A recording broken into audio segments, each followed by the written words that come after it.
Hey, next on the Teen Nation, thanks for coming back and tuning in to part 2 of this week's show featuring my guest, LPGA legend Jane Blalock and U.S. Am Tour and wonderful fitter for Callaway, Chris Alderucci.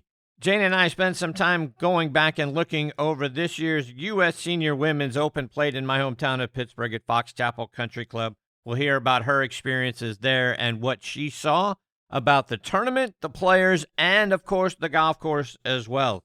We also look ahead to the BJ's Charity Championship, where she and her partner, Patricia Meunier-Lebouc, are the defending champions, so they'll be back at it there. So we look ahead to that tournament in Sandwich, Massachusetts. Plus, we'll also go back into her career and talk about being the first person to win the Colgate Dinosaurs Winner's Circle event back in 1972, a tournament that transformed the LPGA Tour. You'll hear Jane talk about why that is. Plus, we'll also dream about a potential LPGA Legends Tour and Champions Tour event. Remember when we used to have those wonderful legends pair up and play in a golf tournament back in the day? Maybe we can get that again. Jane will talk about that as well. So a fantastic segment with Jane, as it always is. And then, like I say, I rounded out with Chris Alderucci.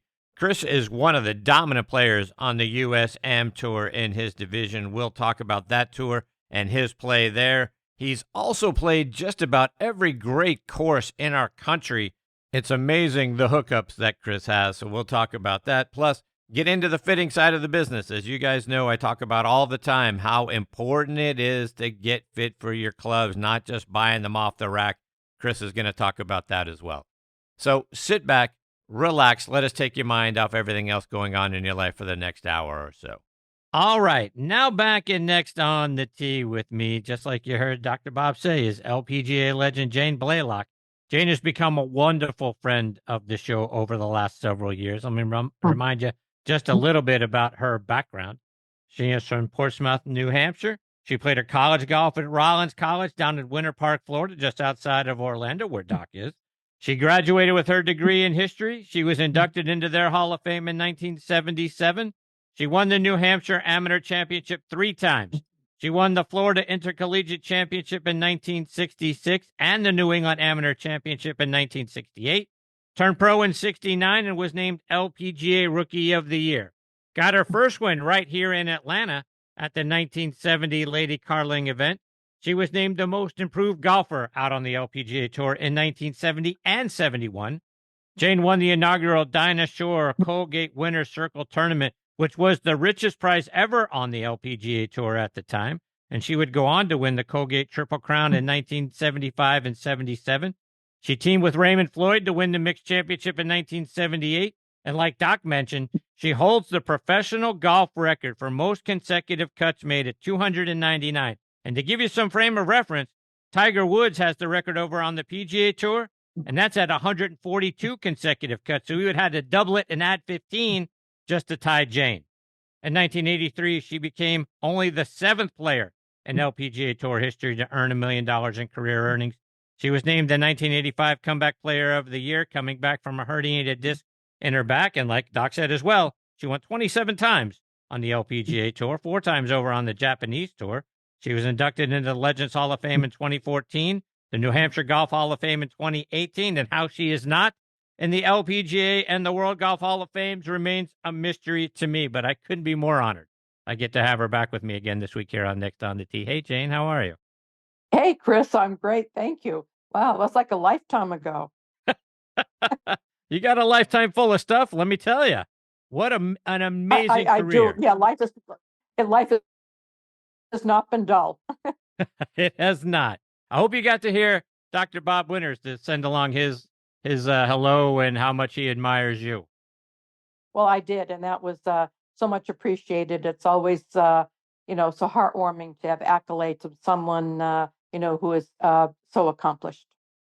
So, Jane, we're on the heels of another fantastic U.S. Women's Senior Open. Leta Lindley won it after finishing runner-up the last couple of years. She did it in dramatic fashion, shooting a great 64 in the final round to come from 5 back to win. But I wanted to get your thoughts on this year's tournament and having it in my hometown of Pittsburgh at Fox Chapel.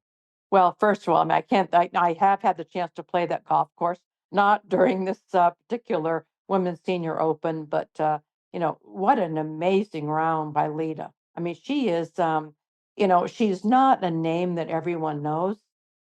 She didn't have the stellar LPGA record, but had the chance. We had one of our LPGA Legends event in Lexington, Kentucky this year, the Woodford Club, and we had the chance to have dinner together. And I saw her play. Boy, she is a pure ball striker. So that was just a championship course to shoot was 7 under par on the final round to come back to win that tournament. I mean, absolutely incredible. You said you've had an opportunity to play Fox Chapel before? I have, and it is, I mean, the Seth Rayner design. I played the first Women's Senior Open at Chicago Golf Club, and there were so many similarities. But I mean, it's one tough track, and obviously they had some challenges with the weather. You saw, you hit your drive, and you might get the ball may come back a foot or may go forward a foot, but it was tough conditions, and 4 days, and it was hot. So it was, it was a challenge both physically and mentally. Jane, it's always great to see all of the legends who come back and play in the Legends tournament, starting with Joanne Carner this past week, who continues to amaze all of us at her play at 85 years of age. And she shot her age or better in the 2 rounds that she got to play. Talk about continuing to get to watch her play. I mean, she's just the greatest. And I'm sure she was really frustrated she didn't make the cut because she is just one tough competitor. And, in all my years of playing with the greats, men and women, I can't think of anyone that I've enjoyed playing with and particularly against. And it was more fun beating her, which I only did on a few occasions.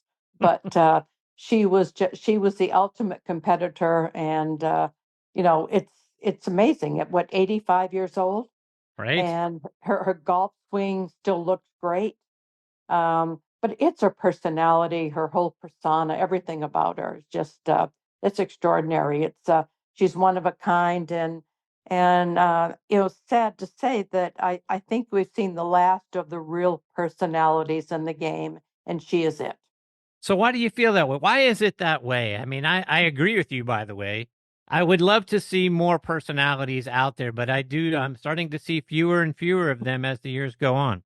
Well, I mean, it's the way that young people are introduced to the game today. It's, focus, concentration.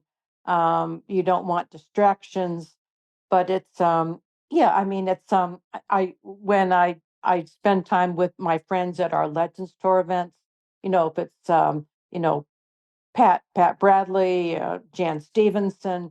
We always talk about the camaraderie and the LPGA tournaments where I have been present. You see the players dining, but they're dining with their entourage, and they're not dining with other players.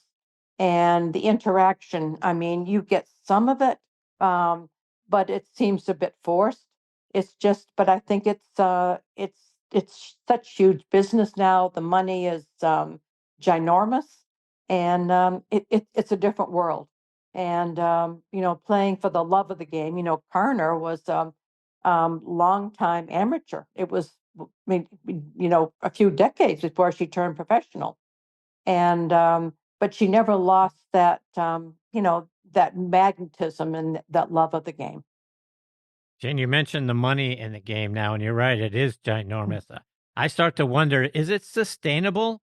I just feel like the purses keep going up and up and up, and it just feels like at some point the house of cards is going to fall in. I'm worried that we're way too high on the money, and it's all about the money nowadays, and it's not about the game and giving back and all of that sort of thing. I just worry that we're going to start to price ourselves out of being a sport that people enjoy it anymore. Well, and I totally agree with you. When I'm concerned about some of the PGA sponsors because with these signature events, they're 12 to $20 million prize money. I mean, they're being squeezed. There's not just prize money. It's all the extras that the PGA Tour is throwing on you. You have to do this, you have to do that. And what's happened is that now you have a split. So you have the haves and the have-nots. So you have a lot of these tournaments. I'm speaking of just the PGA Tour now, Yep. of that have been supported for a long time, and now they get a B field. because the players have to support the signature events. And so now you have a measly $10 million purse and you get diddly squat. It's I mean that's a little frustrating. So I know a lot of that uh, strategy was to combat some of the issues with the live situation, but I think they overreacted. And, I'm just fearful that some of these tournaments that have been around a long time, these community supported events, will cease to exist. And they're just going to become, these big time corporations with endless budgets, but you lose the community and the charitable entity of the whole thing. Right. I think you're exactly right. I feel like the PGA Tour did overreact to everything that was going on Live. Felt like they had to keep up and that sort of thing. But I do feel like, to your point, I feel like it's going to contract because they can't keep up. Some of these sponsors can't afford the extraordinary prices and the purses and all of that sort of thing. And I feel like the game is going to lose because everybody involved started to chase the money. Oh, exactly. In fact, one of the big signature sponsors I was talking to about our, PGA Women's Golf Clinic sponsorship, and they said we'd love to. It's perfect. It's great for our diversity, equity, and inclusion initiative, but we're being so strapped because of demands from the PGA Tour, so we can't afford those important programs. So it goes far beyond just being able to support the PGA Tour. It goes to other programs that are necessary for these corporations to support. You mentioned earlier about some of the folks in their entourages, and that's just sort of their group. One of the things that I love so much about the legends of the LPGA Tour is that's not the case at all. The No. access that we have to the players, they're interacting with the crowd, and some events you can actually walk shoulder to shoulder with the legends. And there's so many of the wonderful players that were in your generation. I mean, you and the Julie Inksters and the Pat Hurst and the Helen Alfredsons and Michelle McGanns, and I could go on that are out there. To me, you guys are the fun league. Everything else is sort of the money league. You guys are the fan and the fun league.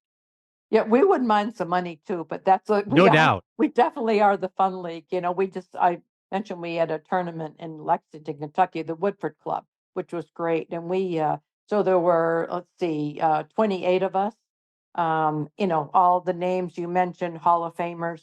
And then we had 12 of the local Kentucky, not just legends, but some of the juniors play alongside us. And I mean, the impact was absolutely phenomenal, and the interaction with the fans. I mean, we just have had accolades. But I want to go back to the money because you had made reference to the U.S. Women's Senior Open, and they started that. Kudos to the USGA. We started in 2018, Chicago Golf, and the prize money was $1 million. And okay, where are we 6, 7 years later now? And the prize money is $1 million.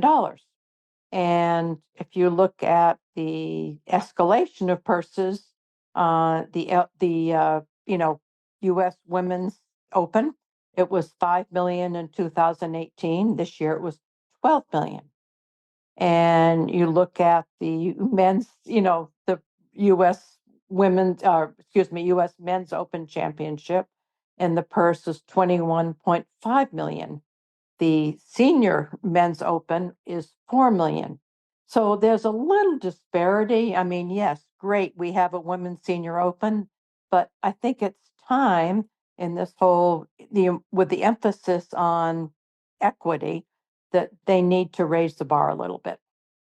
Looking ahead a little bit, coming up in a month is the BJ's Charity Championship, where you and Patricia Meunier-Lebouc are the defending champions. Talk about going back to the Ridge Club in Sandwich, Massachusetts to defend your title. That's scary thought. We were a perfect team last year. I mean, she is such a great ball striker. And by the way, she's doing commentary for the Olympics in France as we Is that speak. right? Yeah, yeah, because obviously she's French and Right. rather fluent in both languages. And she is such a great player. She had to forego the Women's Senior Open. Uh, but I think she made the right decision.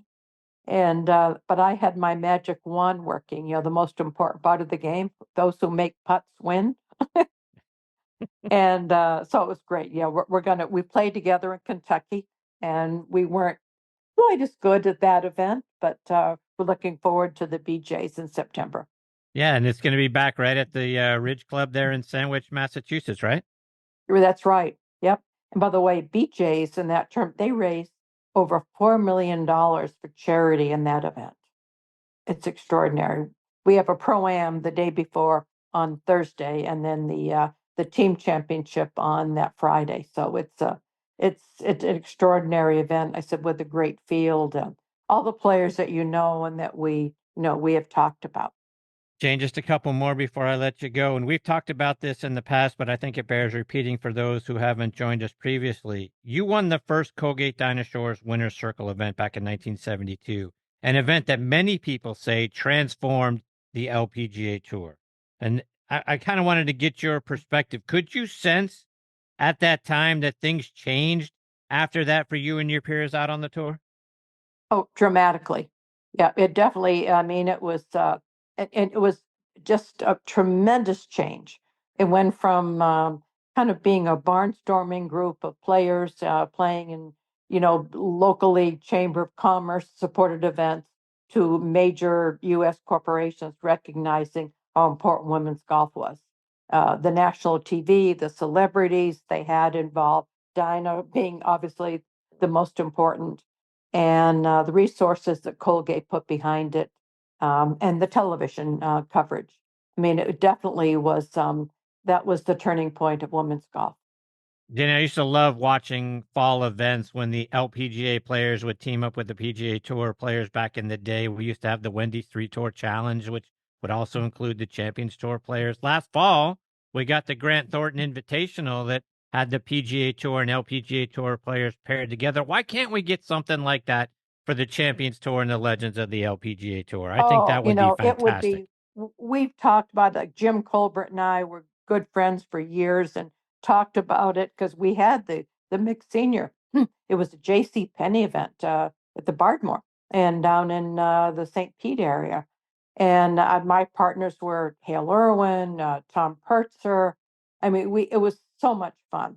And yeah, I think a mixed champions event would be perfect. And particularly in certain areas where the demographics would recognize us. And um, yeah, I think that needs to happen. Yeah, is I there any agree with talk you. of that? Is there anyone talking about possibly putting something together? Not right at the moment, but I mean, I have tried to get that whole conversation ignited, um, but nothing on the board yet. But believe me, I'm going to continue to try. Jane, what's on your schedule for the rest of the summer and into the fall? Well, we've got a few of our women's PGA clinics coming up. We had one in out in San Jose, California, Monday. I just, flew back today, as a matter of fact. And then we have one coming up New Jersey, then Dallas and Charlotte. So we have that series of 12 events that has been great for women in business, and supported by so many great sponsors. Jane, before I let you go, remind our listeners, how can they stay up to date with you and all the great things going on the Legends of the LPGA Tour? Well, the clinic, it's pgawomensclinics.com and jbcgolf.com. And third, legendsoftheLPGA.com. Jane, I can't thank you enough. I know you've got a very busy schedule. I always love getting some time with you. It's always something I circle on my calendar that I anticipate and look forward to. Thank you so much for being here. I hope we get to catch up with you again soon. Thanks, Chris. Appreciate it. Always a pleasure to talk to you. Take care, Jane. All the best to you and your Okay. family. We'll catch up soon. Bye-bye. See you, Jane. That is the great Jane Blalock, folks. At Blalock Jane is where you can follow her on social media. LPGA Legends Tour is where you're going to find her. Hopefully, you're going to find her in the winner's circle a second time as a repeat champion at the BJ's Charity Championship here coming up in about a month or so. But every time Jane's a part of the show, I learn something, and it's so much fun. It's always a privilege to be in her presence. I can't thank her enough for how much she has meant to me and to this show. And I'm rooting hard for her to come back and do it a second time at the BJ's Charity Championship. Hopefully we can catch up with her a little bit later on in the fall as a two-time champion of that event, look back on that and get more insights from her about what's going on around the game. Coming up next is going to be Chris Alderucci. Before I bring Chris into the show, let's talk about our friends over at Squares Golf. And folks, do you sway and you're off balance in your golf swing? You know what? It could be your shoes. A golf shoe needs structure to provide stability and reduce sway. How can you tell if your shoes lack structure and are hurting your game? If you can hold your shoes by the toe and heel and twist it, toss it. Squares was designed for the perfect balance of structure and comfort. Isn't it time you tried Squares? Try the new Speedbolt at squares.com. That's SQAIRZ.com.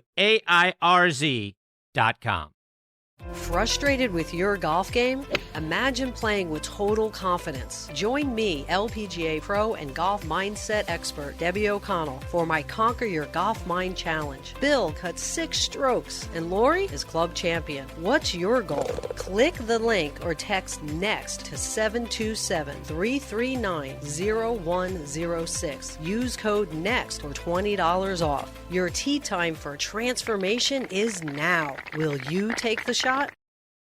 I look forward to catching up with her in the fall, hopefully as the repeat champion at the BJ's Charity Championship. All my best to Jane, and we'll catch up with her again soon. All right, now making his next on the tee debut with me is Chris Alderucci. Let me give you a little bit of background on Chris. He's from Newington, Connecticut. He currently resides in Leonardtown, Maryland. He's had a tremendous amount of success out on the U.S. Am Tour. By my count, he's won 14 times out there since 2020. He had a second-place finish here in Atlanta at my favorite local course, Bears Best, and the Bears Best Fall Brawl back in October of 2020. He is also a top club fitter for Callaway, and I couldn't be more honored I get to have him with me here this week on Next on the Tee. Hey, Chris, thanks for coming on the show. Hey, how are you, Chris? Nice to meet you. Yeah, how do I follow all those people, man? I know Bob Winters pretty well, and he's so phenomenal. And Jane, my God, she is a Hall of Famer. Boy, you following those two, it's tough. Got to have a lot of bat speed, my friend, and I'm sure you do. So yeah, I play now on the Amateur Players Tour, and just won a big event down at Dreamsong over Labor Day. Is that right? Or not over Labor Day, Memorial Day. Yeah, I won a 3-day event over there. 100 degrees each day, and it was just a phenomenal facility. And yeah, it was a lot of fun to win that one. No doubt. So I don't know if that was in the count that I saw or not, but 14, 15 wins over the last 4 seasons out there. My goodness, you're Tiger Woods on that tour. Yeah, no, I play in Division 2, which is, my handicap's around a 6. So it's very tight competition. It's a lot of fun. And I play a lot of the majors, so I travel a lot, So I work for Callaway part-time here in the D.C. area, do a lot of fittings over the summer and the spring. And full-time, I'm a robot specialist for Johnson & Johnson Orthopedics. So I'm in the OR every day, pretty much. So wow, okay. Yeah. But golf is part of my life. I mean, I know a lot of very prominent instructors personally, and and I kind of like a student of the game, and I absolutely love it. So let's take that a step further, Chris. As a student of the game and the people that you know in and around the game of golf, particularly as you mentioned some of the top instructors, who are the people that you look to if something's starting to go wrong in your game? Who you calling up? Who you sending video to? There is one guy that I go to all the time, and he's a very, very good friend. We've known each other for almost 20 years. Dr. Robert Neal, Golf Biodynamics out of Orlando, Florida. The man is one of the smartest men in the world of golf, and has worked with a lot of top PGA players and pros. I mean, Rory, we all have come to see him, and he does the 3D, and he's just, when I go sideways, I'm on a plane to Orlando, and pretty much saw him just before I went to Streamsong, like 2 days before it. And he straightened me out, and I play like phenomenal. So Yeah, he's the guy I go to. But there's other ones. I mean, Ted Sheftick in Pennsylvania. He's a phenomenal instructor. James Hong is another one I go to see up in New York. Is that right? James was Oh yeah, just on the show a couple of weeks ago. yeah. James is a good friend of mine. I mean, I can name a ton of them. I've taken lessons from a lot of people. So it's, like I say, I love taking lessons, and the reason is you can always pick up something from somebody, right? They're all just a hair different, and you never know if you pick something up that may help you out. So, Chris, I want to go back to the beginning for you. Like I said, you're from Newington, Connecticut. Talk about growing up there, and when did golf become something you became interested in? so yeah, I bowled when I was younger. I was a very good amateur bowler. Traveled around the world with it. Was the bowling coach for the Egyptian national team for 2 years. Spent 2 years in Egypt back in 98, 99. And picked up golf pretty much when I got back. I stopped bowling. I had some injuries from bowling, and bowling was kind of going the wayside. So picked up the game of golf, and I was working in the operating room, and that was all part of being a rep was being around golf, all the docs golf. So it was kind of something that you had to pretty much learn because every rep in the world was a golfer. So it was part of the business. So I picked it up and got the bug really bad, and keep on going. So yeah, and I love it. And I met a couple of reps here in the DC area that were, I first started with TaylorMade, and now I'm with Callaway, and I've met some really great people through that. And the nice part is you get to meet all the head pros from all the different country clubs that you go to, the Congressionals, the RTJs, and that's how I met a lot of instructors, and get pretty good. Every year I go down to the PGA show, and I go to the what's it called, the instructors thing on Tuesday night, where all the top instructors go and sit down and talk to each other, and it's phenomenal, and I love it, absolutely love it. Chris, when we started communicating a few weeks ago, you were about to go play Pebble Beach. Tell us how Yeah. the trip went. Oh, we had absolute perfect weather. My wife plays. She doesn't play as much as I do. She's a general surgeon, so she's really busy. But she loves the game, and this was a trip that we've been wanting to do for a while. So we got there, played Pebble, Spyglass, and where else? Spanish Bay. We both played the Hay, which I thought was phenomenal. And then I went out and played Bayonet, and then I also got a special invitation over to Cyprus and play with a member. And so it was a phenomenal week. We took a long ride down to Big Sur, spent a whole day down there, and the weather was phenomenal. It was 70 degrees. It was foggy in the morning and burned off by like 10 o'clock every day. So it was phenomenal. And then go ahead. Go ahead. No, go ahead. Finish your thought. So after that, I got home, and literally a week later, I had a tournament last week at French Lick. So I was out in French Lick and played the courses at French Lick and in an amateur players tour tournament out there. But it poured on us for both days. So it was 7-hour days because we had lightning stoppages and everything else. So it was kind of disappointing that that happened, but you can't always have sunny days, and you got to learn how to play in bad weather, which was it was bad.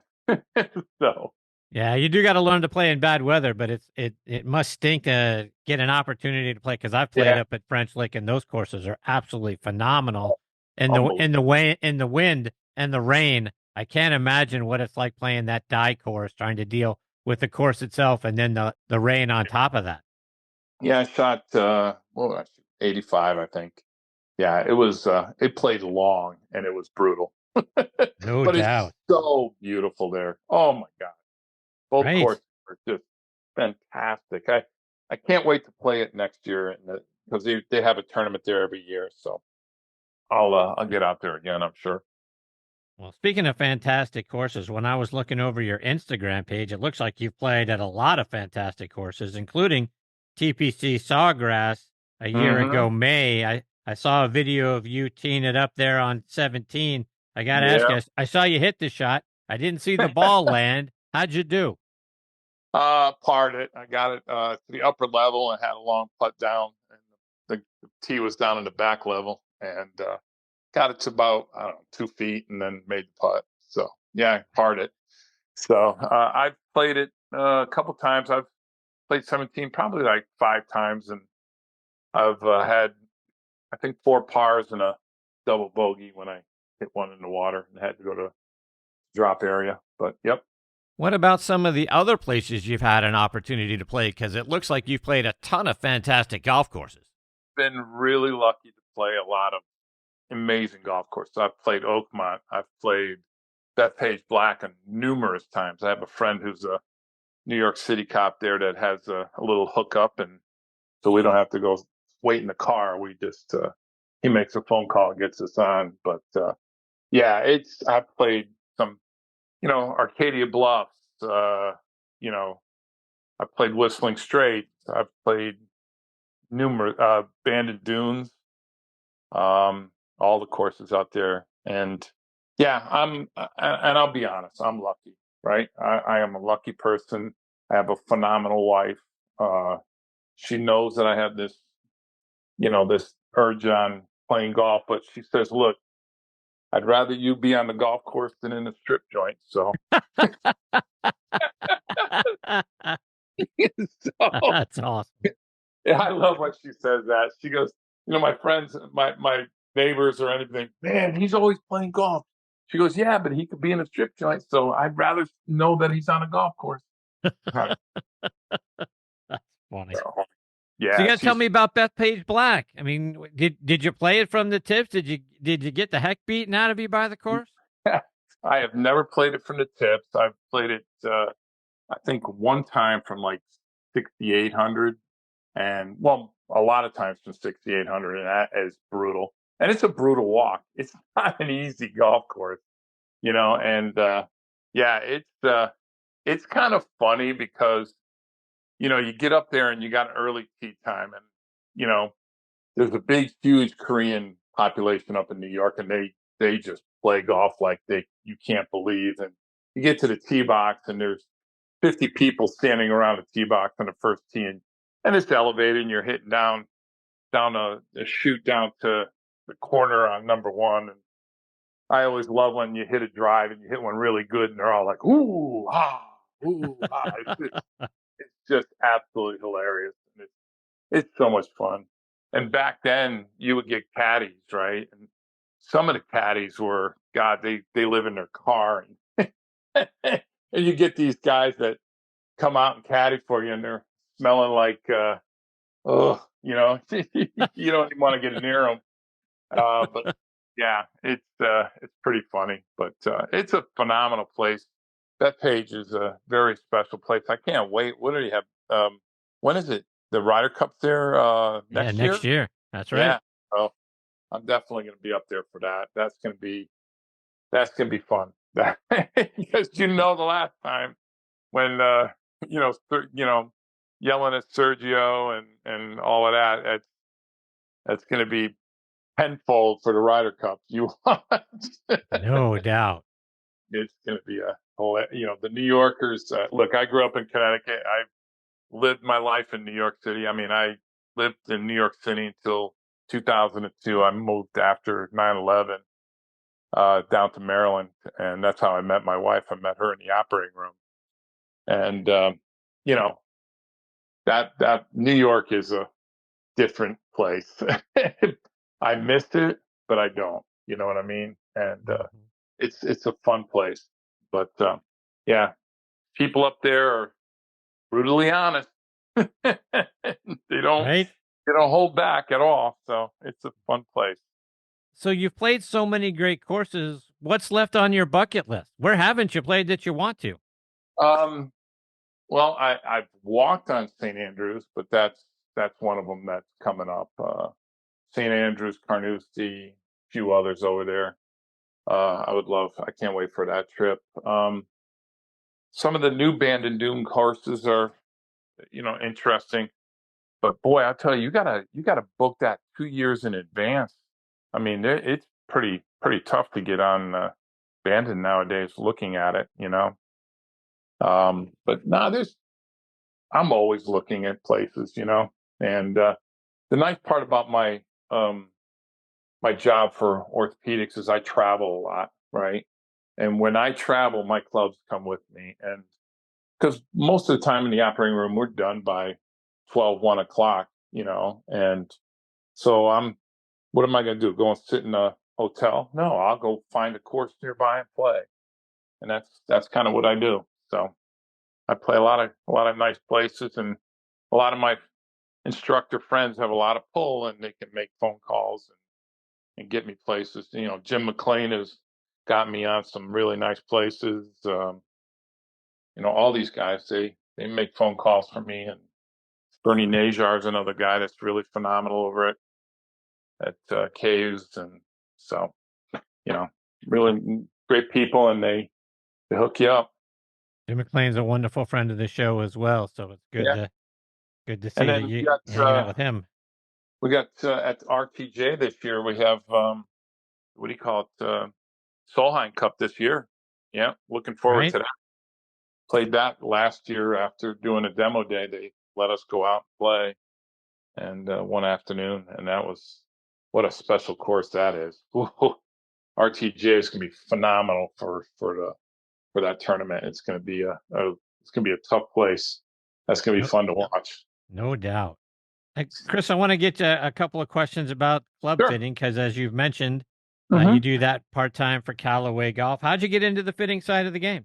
So I've, through instruction and everything, I've met a lot of the reps in this area. I've met at tournaments and things like that, and they knew I had a big, following in golf, and I follow things. And met one rep years and years ago, and he goes, "Man, I need a guy that can fit a golf club." And I'm like, "Teach me."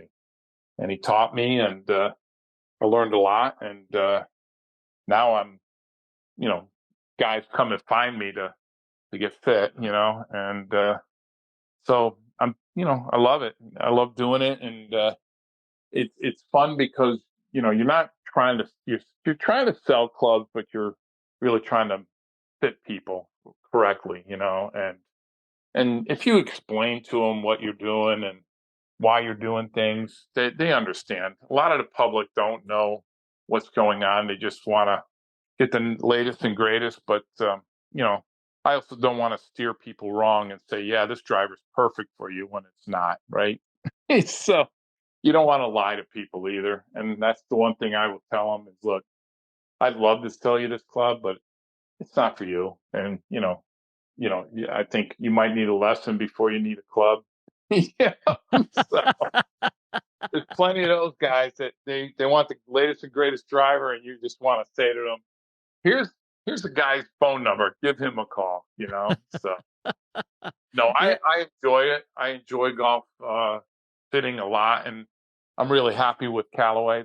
They've taken good care of me, and and that we got some great products out now. We got new Opus wedges are out now, and we got new Apex line coming out, which I'm excited to see. So yeah, it's been really good, and AI Smoke is definitely on fire, and it's been a great year for fitting and for Callaway. So let's take that a step further. Something you mentioned a moment ago, Chris. The idea of being able to go buy a game versus develop a game. Right? I think to your point, a lot of us want to go out and buy the latest and greatest, thinking that all I need to do is buy this club and suddenly I'm going to be able to hit it 280 right down the middle of the fairway. And when our swings are the most atrocious things you've ever seen. Talk about, being able to steer somebody right that, hey, look, fitting is going to help you, right? I can fit you into some clubs, but you're not going to be able to go buy your way into being able to shoot 78 on Saturday. And I can't tell you how many conversations I've had like that, right? And, but you read these guys and you see them in GolfWorks, right? I get on the forums over there and you see them. And there's a bunch of junkies and they want their latest and greatest. Or I show up some of these amateur tournaments, right? And you got these 20 handicappers showing up with something they bought off the rack, not even getting fitted for it. They just bought it off the rack. I got this and it's stiff and this is the greatest. I can't wait to have this. And then, they're firing it 30 yards right, and I'd love to just scream at them and say, get instruction, spend a couple hundred on learning how to play the game versus spending $500-600 on a brand new driver every year. My God, I am a very good player because I've taken a ton of lessons, right? And if I get into a little trouble, I don't go looking for the latest and greatest in clubs. Nope, I am finding my instructor and saying, help. So, yeah. No, instruction is very important. I mean, I think that's one of the most important things in golf. If you want to become good, you gotta find the right instructor, right? And I've been to some instructors that are not very good, and I'll be honest. It's just like I know doctors that are not very good. How do you tell the public that? You don't, but it's the same thing with instructors. How do you tell if they're good or not? You don't know until you go and see them, right? So, yep. But hey, they're doing a business and they're trying to help the game. And I will always give an instructor a try. If I hear some things or great things about them, I'll go and try them, see if I like them and see if I enjoy them. So Indeed, you never know, right? There's a lot of really good young guys coming up in the game, and and there's all the little different ideas on golf and instruction, right? There's all the different ones. All the different instructors have their ways. They say their way is the best way, and I love listening to the arguments at the PGA show about all the different instructors talking about hand path and and force plates and all those things. And I laugh and I love it because they're so passionate about it. It's great. For switching gears just a little bit, I want to go back 11 years to a post you made on Twitter about the Adidas Featherlight golf shoes that you gifted yourself for your birthday. And the reason why I ask you about them is they were Steeler colors, yellow, the area around the laces, all the way wrapped around the back, the black stripes. I'm from Pittsburgh, huge Steeler fan. What was it about those shoes? Was it the colors? And was it a specific thing? What got you to say this was a happy birthday present to me? Well, they were the latest and greatest from Adidas at the time, and they wore light. And I still have them down in my basement. Is that right? If you could see all right. So I am a golf shoe junkie, right? Like now my big kick is Jordan, right? I have probably 40 pairs of Jordan golf shoes. Oh my. All the low ones, I have pretty much every one that has come out. And my wife screams every time a box shows up on the porch. She goes, "Really? Really?" Yes, honey, yes. And then I point at her closet where she has, 80 pairs of shoes in there. So, and that usually shuts her up. So, but yeah, I'm big into golf shoes, and Adidas was big back then, and I worked for TaylorMade, so we got a really good discount. Yes, those I still have those yellow and black ones downstairs. I'll take a picture and send it to you. Yeah, please. Oh yeah, absolutely.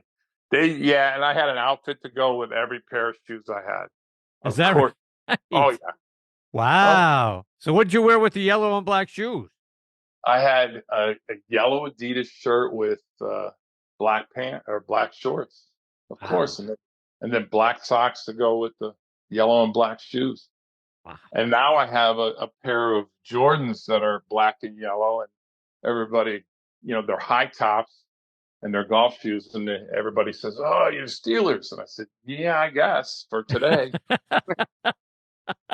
And I wear like black shorts and black shirt with them, and it's funny.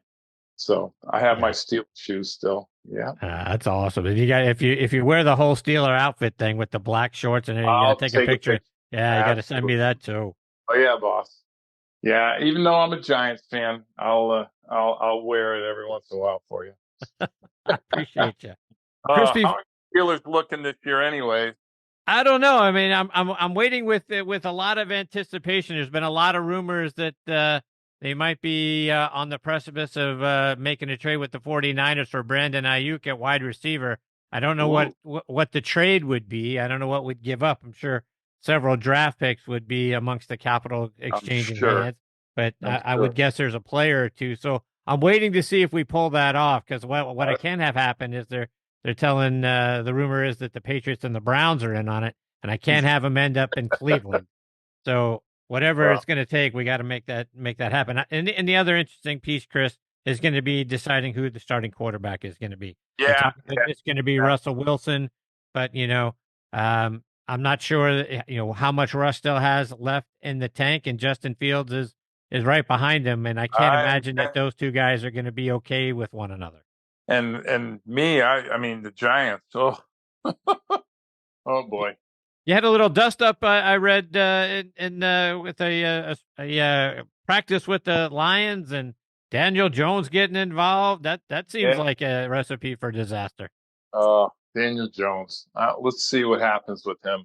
It's funny. I work with a girl that went to school at North Carolina. She was a big field hockey. She won 2 national titles, and I'm a UConn guy, and she always lets me know that they beat UConn in both titles. And but then I tell her, yeah, but the other year that you played in the title game against UConn, you lost.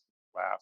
So she's really good friends with Daniel Jones, and Oh, she's a rep in New York City for orthopedics too for our company, and so she's really good friends with Daniel. So I get the insight on what's going on with Daniel. So it's funny.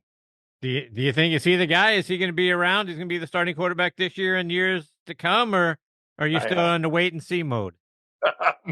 Let's see what happens this year. I mean, that I'll give him another year. I'll give him another year.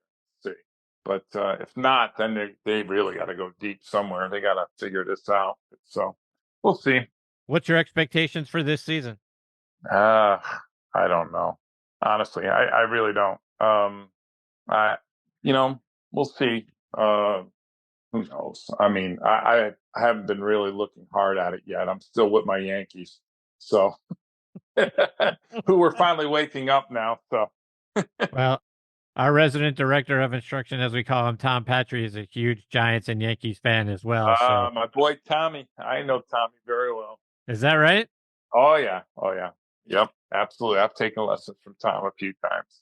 Love Oh, him, love him, yeah. Well, love you. you don't need to don't get his head bigger than it already is. Nah, but I always follow him when he's driving down to Florida and he's on live and he's in his car by himself and he's just talking to himself the whole way down. Right. Those are always fun. Yep. So, well, Chris, it's been phenomenal. I appreciate you having me on. I definitely want to come back again. I hope you Absolutely. will. You're a Oh, lot of fun, Chris. I enjoy somebody who's got a lot of really great information, but also can laugh along the way. That's the best kind of guest I could possibly have, and you're oh, outstanding. I have stories. I have so many stories. My God, everybody tells me I should write a book of my life, and I said, yeah, Yeah. it'd be a long book. I But mean, God, I've been all over the world with bowling. I mean, I've bowled in Australia, through Europe, over in the Middle East. I mean, I have so many great stories, and I've seen the whole world, and look, living in Egypt for 2 years, it makes you really appreciate the United States because, being in a third world country and, having just little things that you miss about the United States. I remember when I got back from there in the U.S., first thing I wanted was a peanut butter and jelly sandwich. Is that right? Oh, God, yeah. Yeah. You didn't have white bread there. You didn't have jelly and peanut butter. It's, I remember for 2 years I ate at McDonald's and, the nuggets, you would chew into the nuggets and you get granules of sand in there, so it would grind on your teeth. That doesn't But sound good. no, but it was an experience, right? And I learned a lot about myself and other worlds and other cultures and it was a really good life experience. So it was phenomenal. So Well, Chris, before I let you go, let our listeners know, how can they stay up to date with you and all your travels and the great things you're out there doing, whether it's following you online or it's on social media? yeah, just on Facebook, and then I'm Yukon Chris on Instagram, and yeah, I definitely post a lot on Facebook and Instagram a lot. So yeah, and then I play in the Amateur Players Tour, which is huge. It's getting really big now. Matt Minder has done such a phenomenal job with it, and I think that's probably one of the up and coming amateur tour. And they have tournaments all over the country, and he's doing a phenomenal job. And it's the tour for the tour. I mean, the players for the tour, and he just does a great job, and he runs it, and they don't let any cheating going on, and it's just a phenomenal tour. And I've met a lot of really nice people from all over the country on that tour. So definitely give them a try. Well, Chris, thank you so much for taking time out of your night and coming and sharing your stories and your insights with us. Like I say, I hope we get this privilege again very soon. Well, I'll be driving all the way down to Florida at the end of this week, heading down for training for orthopedics for a whole week. So we got some new product coming out. So I'll be on the road. So I'll talk to you soon, Chris. All right. Take care, Chris. All the best to you and your family. We'll catch up soon. See ya. See you, Chris. That is Chris Alderucci. Alderucci is the spelling of his last name. At Yukon Chris is where you can follow him on social media. How fun was that guy? My goodness. And I'm sincere when I say the best guests are ones that have wonderful stories that can make us laugh along the way. It just makes the whole segment so much fun to be a part of. And he's outstanding. So many great stories. And hopefully we'll get a whole lot more of them. And a guy who's played just about every fantastic course. Like I say, what's left on the bucket list? Well, of course, going over to St. Andrews and Carnoustie and playing the courses over in England, Scotland, and Ireland are certainly up there. So hopefully we'll hear more about that when he goes to play there. But he's playing every great course here in this country. My goodness, I am jealous as I could possibly be. So look forward to having Chris. Hopefully we get him back on the show again here before too long. All right, my friends, it is time for me to put a bow on this week's edition of Next on the Tee. My sincere thanks to Dinah Parisi, Dr. Bob Winters, Jane Blalock, and Chris Alderucci for joining me. Next week, coming back on the show, of course, is going to be Tom Patry, right? Every other week, Tom will be back with us. Former LPGA Tour pro Jane Crafter will also make a return visit. And then we're going to cross over to football a little bit with a couple of former Pro Bowl quarterbacks joining me on this side of the show. So Gus Frerotte will be here, as will Chris Miller, two of our very favorites over there on Thursday Night Tailgate. They're both a part of our guest Hall of Fame, so looking forward to catching up with both of those guys. So a lot of great stories coming your way next week. I hope you'll come back and check them out.